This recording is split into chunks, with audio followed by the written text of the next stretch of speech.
Muchísimas gracias, Memo. Gracias, Ale. Así es, seguimos analizando en estas mesas de análisis convocadas por N+ Media para discutir cuál es el significado, como tú dices, Memo, de esta jornada de consulta. Ya cerraron las casillas. Estamos en un proceso de cierre de casillas, por lo tanto también comenzará en unas horas ya la información a salir a partir de lo que informe el Instituto Nacional Electoral. Y saludo con muchísimo gusto en esa mesa de la emisión especial por la consulta de revocación de mandato a Fernanda Caso, que ya estaba con nosotros. Fer, ¿cómo estás? Muy bien, un gusto seguir por acá. Nuevamente Estefanía Veloz también se quedó. ¿Cómo estás, Estefanía? Me quedé a la mitad, pero muy bien. Eder Guevara, fundador de Morena y antropólogo. Eder, ¿cómo estás? Hola, muy buenas noches, bien, gusto saludarlas. Y Juan Jesús Garza Onofre, Tito Garza, si te podemos decir, investigador del Instituto de Investigaciones Jurídicas de la UNAM. ¿Cómo estás? Bien, buenas tardes. Pues bienvenidos a esta mesa. Vamos a ahora platicar con ustedes, Tito y Eder, que no estuvieron en la mesa anterior. Me gustaría comenzar contigo, Tito. ¿Cuál ha sido tu balance, tu lectura sobre esta jornada de consulta después de todo el camino que nos llevó a que hoy tuviéramos la primera consulta de revocación de mandato? Y quizás si consideras que es trascendente o no para la vida democrática en México. Claro que sí, con mucho gusto. A ver, creo que partimos de que es la primera vez en la historia de México que se realizan este tipo de ejercicios, ¿no? Y como cualquier ejercicio nuevo, como cualquier ejercicio que emerge en un nuevo contexto, va a haber pruebas y errores. Hay que, por lo menos yo parto de la hipótesis que la democracia como sistema de gobierno es un sistema imperfecto, ¿no? El único sistema perfecto es la dictadura y queremos estar lejos de una dictadura. Entonces va a haber cosas buenas y cosas malas. En ese sentido, el balance, creo que conforme vayamos conociendo más información, creo que podemos hacer un balance más específico. Dicho esto, por algunos incidentes en la inmediatez de las redes sociales, por algunas cuestiones que debió, parecería de nueva cuenta que creo que no es propiamente un tema de democracia en general, es un tema de demócratas. Es de quienes están metidos, insertos en este tipo de ejercicios. Vimos prácticas de acarreo, vimos discursos un poco de odio incluso, vimos... bueno, todo el proceso anterior creo que ya está sobre la mesa. Lo que estamos viendo en esta jornada electoral del día de hoy, ojo, inicio de vacaciones, domingo, son factores que influyen. Entonces, creo que la participación y los resultados que vamos a conocer en unas cuantas horas, creo que puede ser un buen indicador de este primer ejercicio de revocación. Eder, efectivamente se registraron algunos incidentes, sobre todo en municipios de Chiapas, también en Veracruz. Sin embargo, en su mayoría la jornada ha sido muy pacífica. Se instalaron casi el 100% de las casillas. La última cifra que dio el INE fue del 99.8 o 98% de las casillas instaladas. ¿Cómo viste tú esta jornada, lo que ha implicado llegar hasta aquí y desde luego tu lectura personal sobre cómo la has vivido? Casi el 100% de la tercera parte de las casillas, que fue lo que se instaló en esta elección. Me parece, coincido con Tito, es un primer ejercicio. En ese sentido tendremos que revisar cómo mejorarlo, cómo profundizarlo, creo, y el nivel de participación de la ciudadanía lo va a demostrar. Creo que ya quedó completamente legitimada la necesidad de continuar con este tipo de ejercicios. Solo les voy a dar un dato y lo vamos a corroborar al ratito. En muchos estados de la República habrá votado más gente por la consulta popular del referéndum revocatorio que los segundos lugares de los candidatos a gobernadores en la elección del 2021. Solo como un dato anecdótico que me parece que demuestra la voluntad de la población para que haya este tipo de ejercicios. Decías, Mariana, y dices bien, ¿cómo llegamos hasta este ejercicio? Creo, insisto, hay cosas que tenemos que revisar, que se tienen que modificar. La ley, para empezar, de consultas populares, es evidente que no se corresponde a la realidad político y democrática del país. Es un error esa ley. Empezando y tiene por quién puede promover la consulta, por favor. Todo. O sea, ¿cuáles son los límites y las atribuciones de una promoción, de una agitación social para que se lleve a cabo la consulta? Es uno de los grandes temas que se tiene que debatir. El tema de la libertad de expresión, la postura del INE de estar como vigilantes en una lógica de censura para todos los que hablaran a favor de la consulta popular y la omisión para quienes hablaron en contra, también se tendría que revisar la actitud de activismo de los consejeros del INE, por ejemplo. Sin embargo, sí hay cosas que a mí me parecen bien interesantes. Hablan ahora, se enfocan en el tema de los programas sociales, que a lo mejor se corresponde la cantidad de beneficiarios de programas sociales con la votación. A ver, si hay un buen gobierno, Por supuesto que la gente va a responder a las agendas políticas y sociales de este gobierno, pero ojo, hoy, según mi estimación, vamos a tener el doble de votación que lo que tuvimos para consulta a juicio a expresidentes. Más de lo que... ¿Cuál es tu expectativa de participación de porcentaje? Más de 14 millones, fácil. ¿Y de porcentaje? No sé, hay que ver, pero más de 14 Ahorita millones. hacemos el cálculo. Son más millones de los que votaron por Anaya. O sea, hay una decisión popular para defender una serie de iniciativas, un programa que está reflejado en la Cuarta Transformación y que se insiste en menospreciar. Si no es por acarreo, es por la manipulación de López Obrador, es porque los están condicionando. Se ha negado la oposición. Si son menos que los de Anaya. Se ha negado a la oposición a reconocer que hay una profunda legitimidad y un arraigo popular muy grande, y no solamente me baso en este ejercicio de especulación que hago sobre la votación que vamos a tener. Venimos solo en un año de haber ganado 11 de 15 gubernaturas en la elección pasada. Hubo más de 7 millones de personas en un ejercicio de consulta popular de juicio a expresidentes, más de 7 millones respaldaron ese proyecto. Hubo también algunos incidentes, como la campaña esta que los empleados de Roberto Madrazo y de Claudio X González emprendieron en contra de José Ramón López Beltrán, donde se demostró que pagaban 7 millones de pesos en publicidad semanal en redes sociales para difundir esa campaña. En vez de que eso le perjudicara al presidente López Obrador, sus índices de popularidad son más altos que antes. Bien. Además, cuando Aristegui emprendió esa campaña también y la arropó, sus índices de audiencia rayaron en el penúltimo lugar. Y por otro lado, cuando a Epigmenio Ibarra lo invitan a participar con Ciro Gómez Leiva, se triplifica la audiencia de Ciro Gómez Leiva. Se siguen menospreciando un movimiento que es profundamente popular.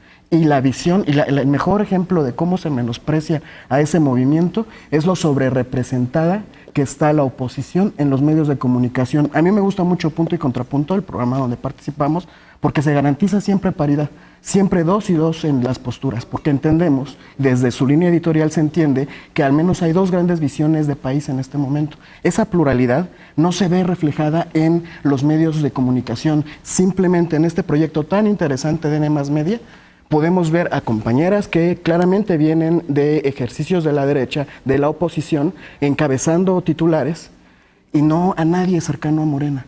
Esa visión de estar invisibilizando toda una visión del mundo, que además, con toda legitimidad, es mayoría en este momento en México, es un error.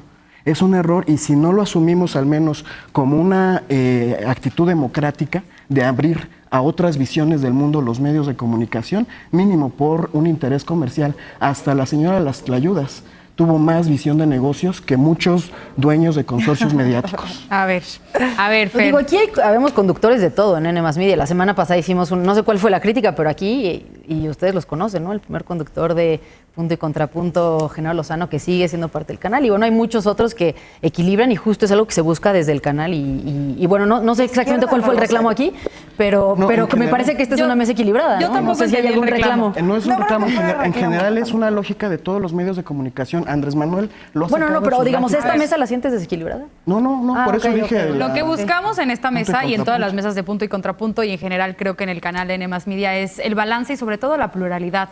Más allá de que sean 2 y 2, 3, 4, lo que sea, siempre es mantener la pluralidad de las ideas. Y en ese sentido, déjame ir contigo, Fer, reacciones a lo que comparten tanto Tito como Eder. Parecería entonces que, a pesar de que el resultado no sea vinculante y que veamos una baja participación, pues Morena sale fortalecido de este ejercicio. Pues mira, yo creo que más bien Morena está calculando sus fuerzas por regiones. Le va a servir para saber en dónde tiene que ajustar, en dónde tiene que meterle más fuerza para las próximas elecciones, porque además va a ser un ejercicio también para medir a quienes quieren ser candidatos en algún lugar, quienes ya tienen fuerza, y entender en dónde tienen que hacer mayor promoción, ¿no? Entonces creo que les da un ejercicio muy transparente de en dónde están parados y lo que tienen que construir para el 2024, pero también para las elecciones que se aproximan en algunos estados. Y creo que aquí, según lo que podemos ver a partir de los resultados del 2021, es que los mayores retos de participación a favor de, bueno, en este caso es Morena y todos los partidos aliados, están en las zonas urbanas. Creo que esto es un tema bien interesante. Tienes por ejemplo, un mapa al respecto, ¿verdad? Tengo un mapa al respecto, no sé si lo podamos poner. Ahorita lo ponemos. Lo podemos poner, pero por ejemplo, la zona en donde menor porcentaje de población a favor de Morena hubo en las elecciones del 2021, ahí está el mapa se encuentra, es la zona, es Monterrey y la zona conurbada, es la zona metropolitana de Monterrey. Otro de los lugares en donde menos participación hubo es zona conurbada, es la zona metropolitana de Guadalajara, ¿no? También entendiendo que aquí hay fenómenos políticos locales, que Movimiento Ciudadano estaba logrando acercarse a un sector de la izquierda y pues entendemos que por esto, por ejemplo, de los 10 principales distritos que con menor... Ahora gobierna en ambos estados. Ahora gobierna en ambos estados, exacto. Jalisco Entonces, y Nuevo León. es difícil desvincular estos datos de este fenómeno que está pasando, pero por ejemplo, 7 de los principales 10 distritos con menor votación están en Nuevo León, 2 están en Jalisco, 1 está en Guanajuato. Entonces creo que es ahí donde vamos a ver, por ejemplo, otro estado, el estado con mayor participación en términos generales en el país es Yucatán, pero ya que nos vamos a la participación por Morena es mucho más bajo, y si nos concentramos en esta manchita más clara, que es Mérida, es donde mayor población está concentrada, ¿no? Digo, aquí todos los distritos valen lo mismo, porque bueno, esa es una de las ventajas de hacer análisis distritales, todos los distritos tienen alrededor de 300,000 electores. Pero bueno, vemos que esto se encuentra, y finalmente la Ciudad de México, en donde hay un poco mayor de participación que en estos otros puntos que dijimos, pero está partida, ¿no? Por ejemplo, esta manchita blanca en el centro, Benito Juárez, que es un tema que es un lugar que le ha costado a Morena y que está dividida, ¿no? Algo que pasó en esta última elección es que salieron muchos a votar de ambos lados, ¿no? En la última elección intermedia Vimos cómo la Ciudad de México se partió en dos, literalmente. La Ciudad de México se partió en dos, pero bueno, aquí en este mapa únicamente estamos viendo el voto por Morena y vemos que sí hubo voto por Morena en toda la ciudad. Más bien es que fue, salvo en esta manchita que como comentaba, queda absolutamente aislada, en realidad lo que vemos es que más bien salió también mucha gente a votar de la oposición, ¿no? Pero que en términos de número de votos sí hubo una participación importante. Lugares en donde podríamos esperar mucha votación hoy, lo habíamos comentado, pues gran parte del sureste del país, concentrado en Chiapas, Tabasco, ¿no? Aquí vemos este conito que es Macuspana, abajo está Palenque, Las Margaritas, ¿no? Tenemos como toda esta zona al sureste, y también una parte, por ejemplo, importante en Veracruz, justo aquí en el norte, colindando ya casi con Tamaulipas. Pues esperemos los resultados, pero bueno, creo que podríamos esperar que al menos en términos porcentuales se parecieran algo a esto. A mí me parecería razonable. A ver, Estefanía, interesante el tema de la Ciudad de México y de la zona metropolitana, porque además la Ciudad de México, el Estado de México, fueron los dos estados en donde más firmas se juntaron, o de los principales, para precisamente llevar a cabo solicitar esta primera consulta de revocación de mandato. ¿Fortalecida entonces Claudia Sheinbaum con este ejercicio? Es que... ¿Para una próxima candidatura? Yo pensaría que lo que estaba diciendo Fernando hace un momento, en la tendencia que puede ser clara y que nos puede dar más o menos cómo podría ser el resultado, valdría la pena si estuviéramos en una narrativa de dos fuerzas políticas, donde una llama a votar a favor de que se le revoque y una llama a votar en contra. Pero no estamos en ese escenario donde están solo compitiendo. Votos a favor de Morena y aliados en Claro, este mapa. justo lo que digo es que creo que la movilización puede ser distinta, porque estamos ante una oposición que está invitando a la gente a no votar, y que quizá su articulación política en esos espacios sea para prever o para prohibir que no vote cierta otros gente. Partidos de oposición que votaran, que fomentaran la participación en esta jornada. No, o sea, creo que los partidos de oposición se dividieron, Frena, hubo por ahí, también Cepeda estaba pidiendo que sí votaran, pero yo vería tres cosas recogiendo lo que decía Tito hace un momento. Sí creo que es un tema de demócratas, promover la participación de altura política de quienes representan a un sector de la oposición. La otra es que sí, que lo que estamos viendo, que tenemos de frente, es la legitimidad que puede tener este proceso. La legitimidad para que se pueda seguir utilizando es una herramienta que va a seguir estando allí, pero que al final, al terminar esta jornada, tenga la legitimidad suficiente para saber que fue un ejercicio en el que votó la población, y que podamos trascender de lo que impera también en México, y son estos cacicazgos y estos movimientos políticos, sobre todo en los espacios donde hay mucho más conflicto, que ya decíamos, Chiapas, Oaxaca, y para que no sean otro más de los procesos viciados que existen en estos lugares donde claramente hay muchos intereses políticos y económicos.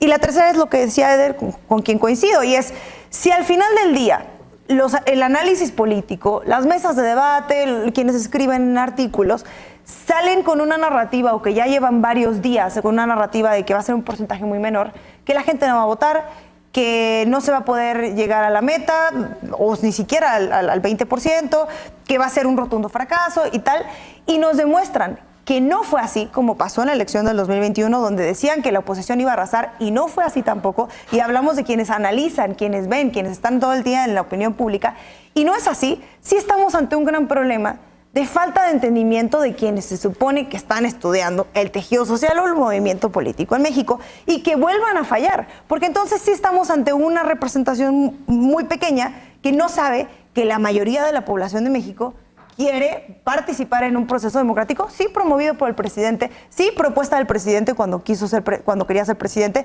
sí quien dijo me voy a someter yo, y esa fue una de sus promesas, votado y avalado por la oposición también, como fue la pregunta incluso en unanimidad. Y creo que eso también es una cosa de la que tenemos que platicar.